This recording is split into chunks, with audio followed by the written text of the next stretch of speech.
Thank you, John. Well, yeah, I am Pastor Billy, and it's so great to be able to be worshiping with you this morning and bringing the word to you this morning. But before I get too far along, a few housekeeping things I got to deal with. One is I got in trouble this week for wearing green. And apparently I was rebuked and corrected. I was supposed to be wearing more red type outfits. And if you don't know what I'm talking about, bless your hearts, you're not a football fan. Okay? So in the interest of reconciliation and bonding with you as a pastor, I want to join you and come alongside you. And so in the interest of doing that, I will wear whatever colors and gear you buy me. So, just the selfless act on my part, any gear, even Patriots gear, I will wear it if you get it for me. And that's just how generous I am to come alongside you all in this difficult week that we have ahead of us. So, but I also come bearing gifts of my own. Some of you have been interested in getting more of these. We keep getting interest in the Pocket Jesuses. For those that don't know, we had a series a while back where we talked about this, and there's a whole thing with it. But the short of it is, if you can use these to engage in conversation with somebody about Jesus, or open some doors, or maybe a way to invite them to church or a group that you're a part of, we're all for that. And at 35 cents, I think we can manage. So if you need more, we will have them in the Connection Center indefinitely. We'll just keep them in stock there. So if you want some, just make sure they go to good effect. We don't really want all of them being washed and ruined in your dryer. But if you can use them to good effect, we are definitely in favor of that. My son actually got in trouble, Alex, my older one, for not having enough at school to share with his classmates. So good job, Alex. But anyway, they're available to you as you need. Last week, Pastor Jason shared an interesting concept as we talk about moving forward in life's journey and in our spiritual walk with God. And he brought this concept of bounded sets versus centered sets. And it's a very interesting concept. And the idea of a bounded set is, and I have a slide up here where it shows how there's ways that we can think about groups of people, including faith, where there is this idea that there's these boundaries where people are in or out. They either check the boxes that they need to check, or they don't. And there's a list. And a lot of times, truth be told, we make up that list of boxes ourselves. And if people are check enough of them, they're in. And when you're in this group, you're comfortable. You kind of can just settle down and rest in that group, knowing you're in. And you also can have a little bit of judgment and condescension for the people who don't check those boxes and they're outside that circle. Definitely has an exclusive sort of clique type vibe to it. And another way of looking at it, completely different, of life, of faith, is a centered set. The idea that it's not so much a boundary that's drawn, but the idea of where we're moving, who we're focused on, where we're going in life, and what is the center of our life and the direction of that movement. And it really captures, in my mind, the heart of what Jesus says, and it's what was such a tripping point for the Pharisees. Because they were doing good things. They weren't murdering people, really. They weren't committing adultery. They weren't thieves, right? They checked a lot of the common boxes we would have. And Jesus was saying, you're not doing what God wants in your life. And these prostitutes and these thieves and these murderers are, some of them are, and they will be in heaven before some of you who are doing these good things. And it was a struggle for them to figure out, how could that possibly be true? And this describes it very well. Because the people who were engaged in those horrible activities, but were recognizing that, and Jesus was calling them, they were turning. And they were facing Christ, and they were beginning to move towards Him. And they maybe were far away. There were probably a lot of rough edges that needed to be smoothed out, a lot of growth that needed to happen as they were getting closer to Christ. But the Pharisees may have been close in their actions, but their hearts were hard. The direction they were facing was, they had their backs to God, and they had their feet dug in and where they were at. And this is illustrated in this center set. You can see people in this picture that are closer to the cross, but they're facing away, and that's where the Pharisees were. And so as we dig more into moving forward towards Christ, facing and moving forward towards Christ, we ask that question, what does it mean to move that direction? What does it look like to be able to be centered on Christ and move to that? Where does Christ dwell? How does that look like in how we live life? And so today we're going to read in Luke chapter 17, and if you have Bibles, you can go ahead and turn there. We'll start in verse 1 eventually, but in Luke 17 and other passages we won't be reading today, Jesus talks a lot about the concept and the life of forgiveness, of debts, of sin, of transgressions. He uses so many parables and so many just direct, on-the-nose commands and teachings for us. All throughout the Gospels, we see that time and time again. And so one of the ways that we can see that being centered on Christ means is dwelling in grace and forgiveness. In fact, it's what I would consider to be crucial, make or break in our faith. And I know that forgiveness is one of those aspects, like in my life and maybe many of yours, where it can be very easy to get hung up. There are things where, and it can depend on the day for me, whether my patience is short or long, and whether I'm cranky and tired, or how the day's going, or maybe I've been frustrated by something. But there are definitely days where I can get hung up on being ready to forgive, on being able to live out those words in my life. And probably like you and me, right, we have these pet peeves where there's certain things that are easier for us to forgive than others, certain ways people can hurt us or wrong us that just drive us nuts. I'm in the unique class, and it was one of the interesting things that stuck out was they mentioned, what are the things that irritate you or bug you or pet peeves, right? And so they mentioned that, and you list out the things that just drive you nuts. And whatever that is, you can look at the converse of that as the thing that you value, right? If someone wastes your time, right, then you obviously value time, right? If someone lies to you and that drives you nuts, then obviously you value honesty. So being able to see like those things that we struggle with show us where we can room to move towards Christ in this way. And maybe sometimes we get hung up on forgiveness because we want to hold on to some of those things.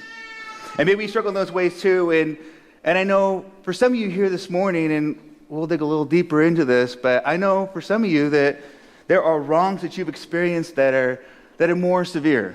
That pet peeve is not justice to the experiences you've had or the ways that people have wronged you. It's much more severe than that. And being able to find forgiveness is going to be equally challenging and difficult to the degree of hurt that maybe some of you have faced. But regardless of where you're at this morning and you look at your life and where you're at and your relationships with other people and with God, regardless of that, there are ways in which we sometimes get hung up on being able to forgive, and we can hold on to those chips, right? We look at those wrongs and we kind of record them and who did what and when and how big is that and how much is it, how much they deserve us to be able to record that, and we wait to redeem those for the moment where we can show them to the person and make our point in that opportune moment. Or maybe we collect those so that we can display them to others. Maybe we like the way that they can give us a sense of vindication or leverage over other people.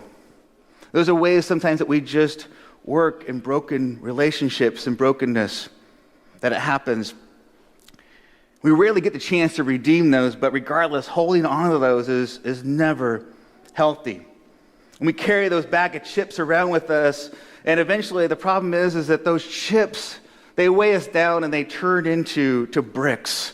They become heavier and heavier the longer that we we retain them, the longer we hold on to them. And they have this toxicity to them in our relationship with loved ones. There's a collateral damage that often happens the longer we keep those and hold on to those. And so when we look at Jesus teaching this, it's not so much a harsh command, and we're going to dig into this, but it's really a release. It's him desiring to set us free from that. And so if you're there, if you're in Luke chapter 17, verse 1, would you read along with me? Jesus said to his disciples, "Things that cause people to stumble are bound to come, but woe to anyone through whom they come. It would be better for them to be thrown into the sea with a millstone tied around their neck than to cause one of these little ones to stumble. So watch yourselves. If your brother or sister sins against you, rebuke them, and if they repent, forgive them. Even if they sin against you 7 times in a day and 7 times come back to you, saying, 'I repent,' you must forgive them." And so forgiveness is a hard thing, right? It's a hard thing for us to live out fully in our lives, but we see that being centered on Jesus empowers you to move forward towards radical forgiveness. Because this is radical, right? You can imagine, as the disciples did, if you were home and your neighbor stole something from you, you stole your chainsaw or your bike or your motorcycle or something, and he stole it, and you rebuked him, you corrected him, and then he repented, he brought it back, and then an hour later, he drove by and took a baseball bat and hit your windshield, and right, and then you call him out on that because you got one of those cameras, and he repents, he says, "I'm sorry," and you forgive him, and then he comes by and you hear him talking about how horrible of a person you are. You overhear a conversation, and right, you can see how time and time again, 7 times a day of having someone engage in that hurtful behavior towards you and still forgiving them is a radical example of forgiveness that Jesus is displaying to us, calling us to. Now, I don't know about you, but the natural question that pops in my mind, well, what happens on the 8th time, right? Right? What happens on number 8? We're done, right? Jesus goes, yep, you did your duty. You do not have to forgive them. Hold that grudge forever. It's good. All right? I remember debating in college over the other passages where it says 7 and 7 in the Greek language. And it's is it 7 times 7, so 49? Or is it 7 and 7 describing 77? And we had debates about it, and it didn't matter, right? It's not 7, 49, or 77. That's really the point. And the Bible does this a lot, where the numbers display a principle as much as more than a literal threshold. But I go back to the idea of forgiving someone 7 times in a day, and I wonder, that's ridiculous to think of that many wrongs. But then I think about being in a family with little kids and a marriage, and I think, man, we could breach 7 offenses by breakfast, right? Think about that, actually, that's not so radical after all. I could be just a Tuesday. But forgiveness is a key aspect to grace, and Jesus is pointing this out. He's saying, this is a stumbling block. This is something that is life or death. That if we fail in these ways, it'd be better for us to almost literally drown. A millstone, right? A big solid stone that you grind grain on, tie that around your neck, and that dramatic of an example of Jesus trying to make how important this is. And I go back to other passages, and I can see that grace isn't a perk of being a follower of Christ. It's not something that we get just from God. It's a lifestyle that we embrace. And so being in that, when we cut off part of that, we would turn our back on that lifestyle because we're not forgiving others. We have cut ourselves off from receiving the grace and the forgiveness that God gives us. It's a lifestyle that we live, and it's why Jesus encourages us calls us, commands us to not put a limit on grace. As you forgive, so you will be forgiven. And we look at this passage and we see that there's some things that aren't being said. that are also important for us to see. That it's not really the forgiveness that's earned. And it's not really forgiveness that comes from a place of feeling. That we feel good towards this person, that we feel the forgiveness in how we think about them and in the depths of our hearts. It's a decision that is made.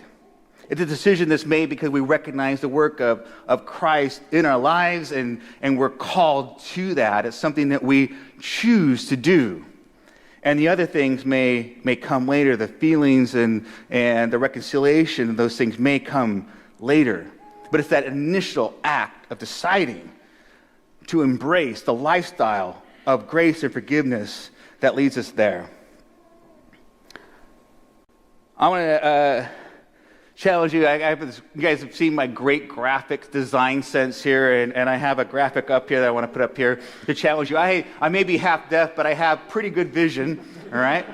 And so I have a challenge for you. I can't do this. Maybe you can. So there'll be two words we'll pull up here.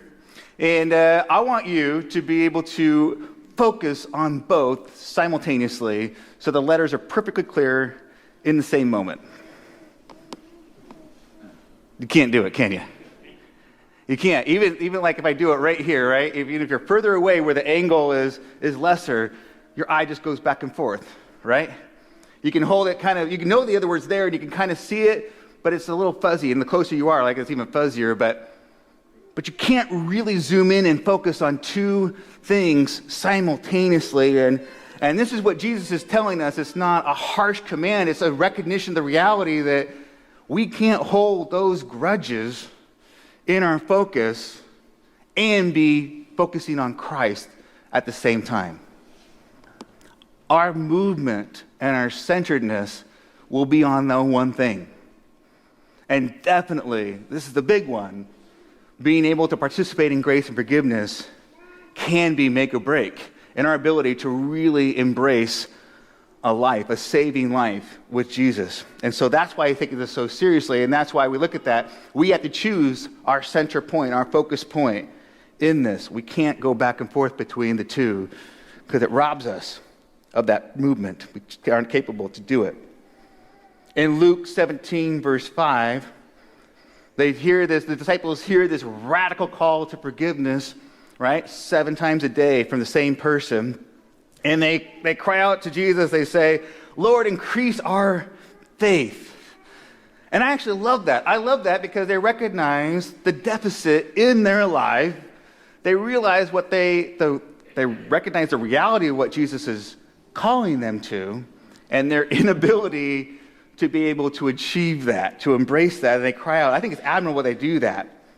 And they ask that question, that underlying question, how is radical forgiveness of this kind really possible? So I want to read for you a story here. It's an account from a real person and real experiences. And some of you may be familiar with her story. Her name is Corrie ten Boom, and she was alive a long time ago, and she lived in Holland, and she's the lady standing on the left there. And her family hid Jews. She wasn't Jewish herself, but she hid Jews in their house, and eventually they were captured, and most of her family that was captured died in concentration camps. And this story comes from after she survived that. She says this, "It was in a church in Munich that I saw him, a balding, heavy-set man in a gray overcoat, a brown felt hat clutched between his hands. People were filling out of the basement room where I had just spoken. It was 1947, and I had come from Holland to defeated Germany with the message that God forgives. And that's when I saw him, working his way forward against the crowd. One moment I saw the overcoat and the brown hat, and the next a blue uniform and a visor cap with its skull and crossbones, the SS uniform. It came back with a rush. The huge room with its harsh overhead lights, the pathetic pile of dresses and shoes in the center of the floor, the shame of walking naked, completely naked, past this man. I could see my sister's frail form ahead of me, ribs sharp beneath the parchment skin. Betsy, how thin you were. Betsy and I had been arrested for concealing Jews in our home during the Nazi occupation of Holland. This man had been a guard at Ravensbrück concentration camp, where we were sent. You mentioned Ravensbrück in your talk, he was saying. I was a guard there. He didn't remember me. I had to do it. I knew that the message that God forgives has a prior condition that we forgive those who have injured us. But since that time, he went on, I have become a Christian. I know that God has forgiven me for the incredibly cruel things I did there. But I would like to hear it from your lips as well, Fräulein. His hand came out, will you forgive me? And I stood there, I whose sins had every day to be forgiven, and I could not.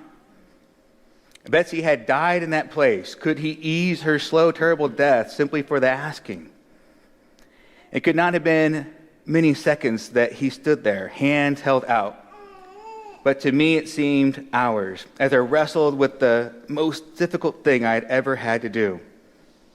For I had to do it. I knew that the message that God forgives has a prior condition, that we forgive those who have injured us.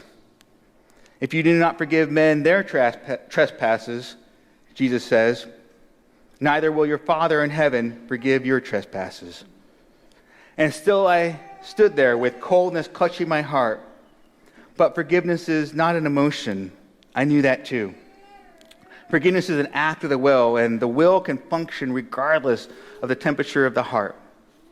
Jesus, help me, I prayed silently. I can lift my hand. I can do that much. You supply the feeling. And so woodenly, mechanically, I thrust my hand into the one stretched out to me, and as I did, an incredible thing took place. The current started in my shoulder and raced down my arm and sprang into our joined hands. And then as this healing warmth seemed to flood my whole being, bringing tears to my eyes. I forgive you, brother, I cried, with all my heart. For a long moment, we grasped each other's hands, the former guard and the former prisoner. I had never known God's love so intensely as I did then. Being centered on Christ empowers you to move forward towards radical forgiveness. This is a powerful story about Corrie ten Boom and the amazing suffering that she went through, but still coming out the other end and facing a really incredibly, unfathomably difficult situation and a choice for her to make. So we see this example that Jesus calls us to and that Corrie is exemplified for us to see, and we wonder, how is that possible? Like, where do we get there? How do we get there? We go back to that verse 5. The apostle said to the Lord, increase our faith. And he replies in verse 6, if you have faith as small as a mustard seed, you can say to this mulberry tree, be uprooted and planted in the sea, and it will obey you. We look at the impossibleness of it, right? And we get overwhelmed and we shut down. We hear the story of Corrie and we hear Jesus' command and we think it's just not practical. It's just not possible for me. And like the idea of telling a tree to move seems impossible. But Jesus points away in that. Because a lot of people will see that, hear that mustard seed story, and they'll think about Jesus is kind of talking down to them. Your faith is so small, it's smaller than a mustard seed, which is not microscopic, but it's really small. And they think of it as like condescending or condemning of their faith. I don't think that's Jesus' tone. I think he may be commenting on the smallness of their faith in God currently and calling them to something greater. But I think, and so there is a truth to that Jesus calls us to grow in our faith. But there could be, and I think there really are, other aspects to that show us how possible it is to get to this radical place of forgiveness, that little mustard seed is the first little step that we can take in forgiveness. It's that first little step that we take in forgiving, one little thing that we do. And from that seed being planted, something big happens. Most seeds are small, and almost and all of them are smaller than the end product. And so the challenge Jesus is saying is like, if you just take that one step of forgiveness, something great and huge and wonderful that can produce fruit will happen. And I think another aspect of that is a little bit of faith, right? Just a little bit of faith in God's work in other people can yield fantastic results in them. We look at other people that are, especially people who've wronged us, and we can get stuck on not seeing God's work in their lives. And I'll grant you, sometimes it can be very hard to see that in some people's lives. But that doesn't mean it's not happening. And that doesn't mean that we can't be a part of planting something in their lives that will help them grow. And so I see those three ways in which that mustard seed, that small step, can bring it. And now I know, as you're thinking about this, that there's a lot of application and a lot of real-world questions about how forgiveness really works and what you're going to do with this, and decisions and actions that maybe you're struggling with how to make.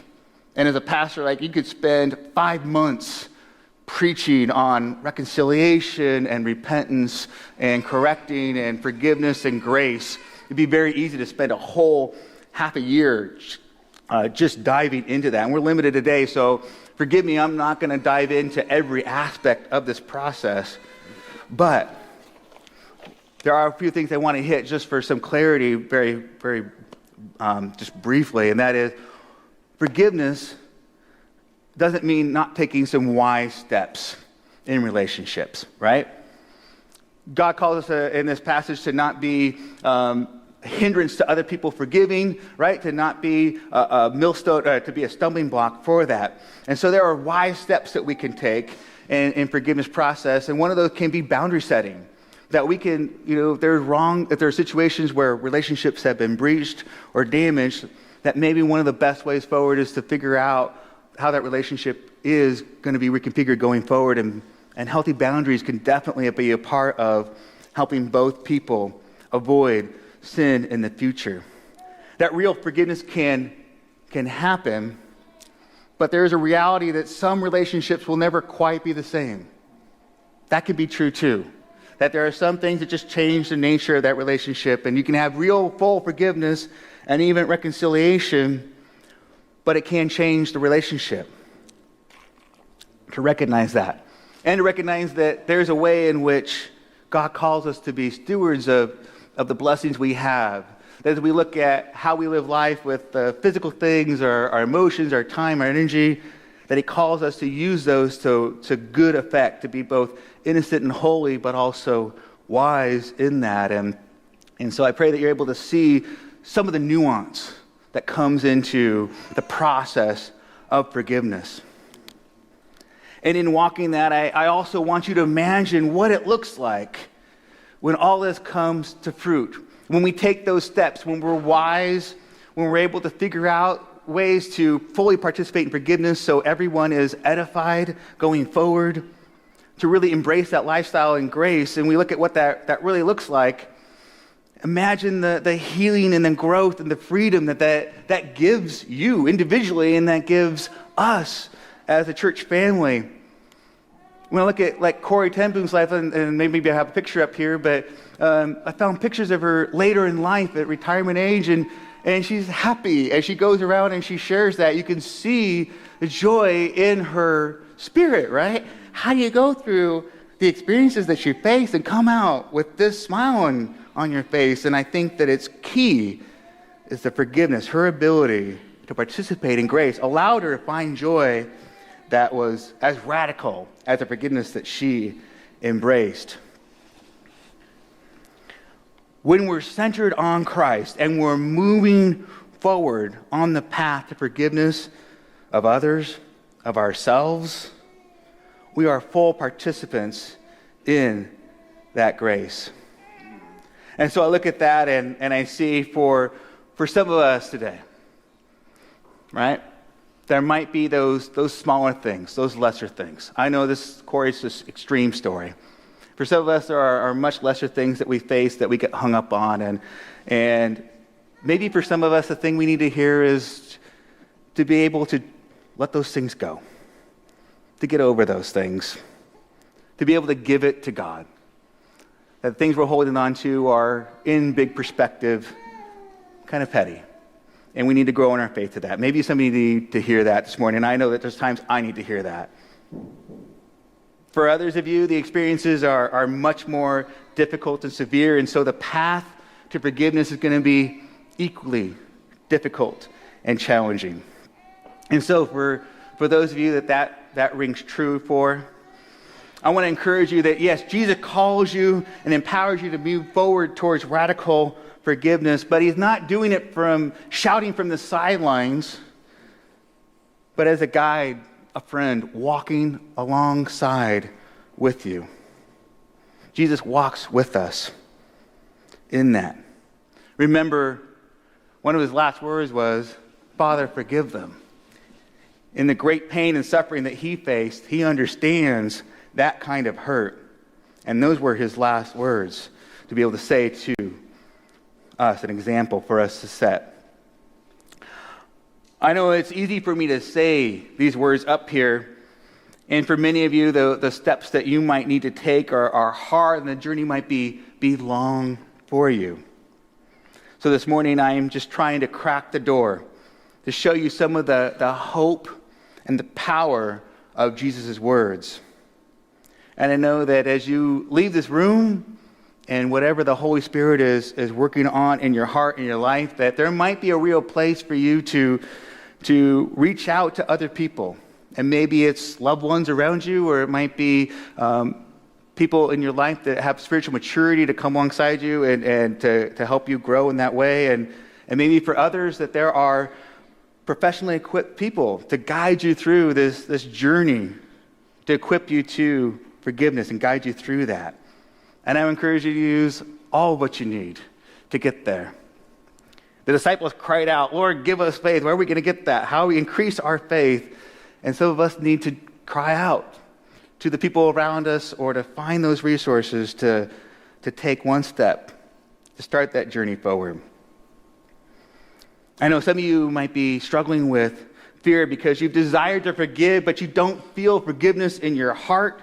You don't feel forgiveness towards that person, and you're worried about what that means, and because Jesus says this is a big deal, and so you're worried about where you're at in that process, and the process for you hasn't really checked the boxes you thought it would check. And so I just have a little question for you.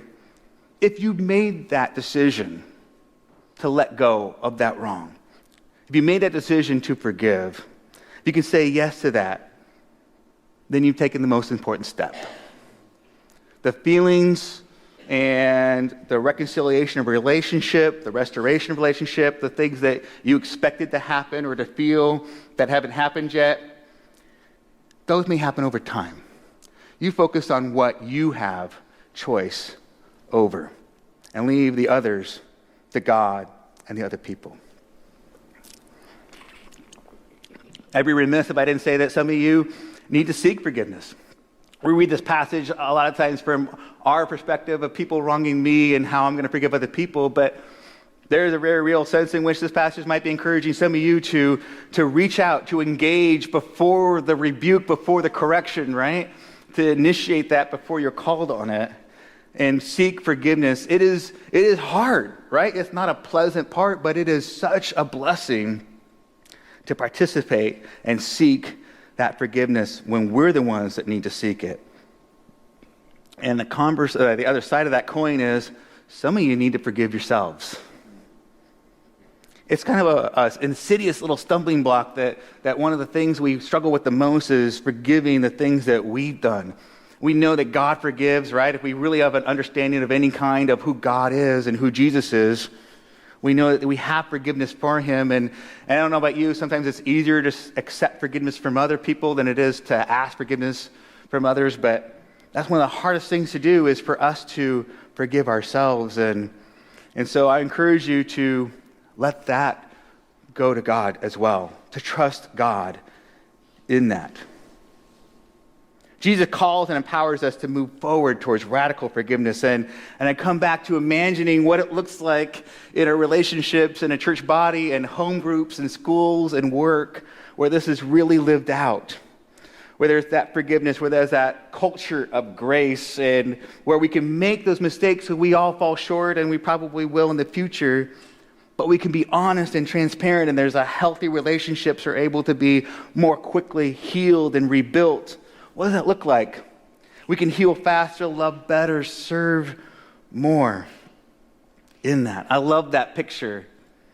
And so I want to call up the worship team as they prepare to lead us in closing song of worship. But in all this, and I know that for some of you, this is a difficult thing to look into your life and look into your heart and your relationships. And I want to call you to prayer about what steps God might be calling you to make in the area of forgiveness.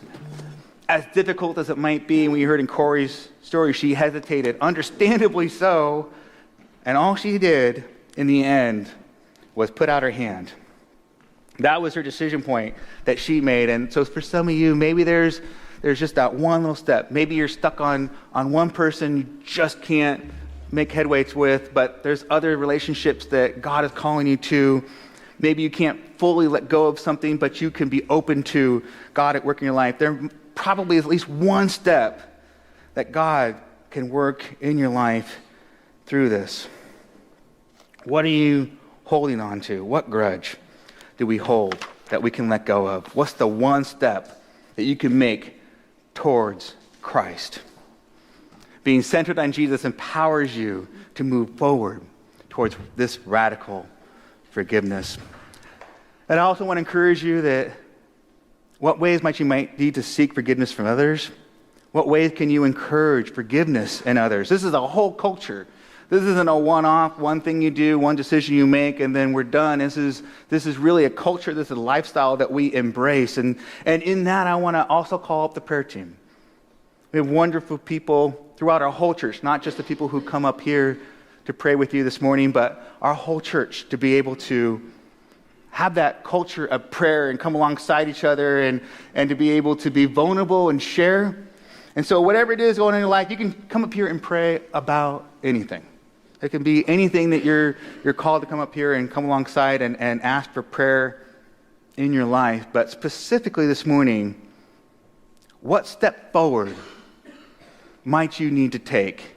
Even the smallest one of a mustard seed. What step forward do you need to take this morning to get to a place of radical forgiveness? I'm certain, just like with Corey and with many, many other stories that I've heard in my time, that step, that in that process, God can do wonderful things in your life and the lives of others. Would you stand as we prepare to join in worship? But these altars are open, these people are available, and I encourage you to just come before the Holy Spirit this morning.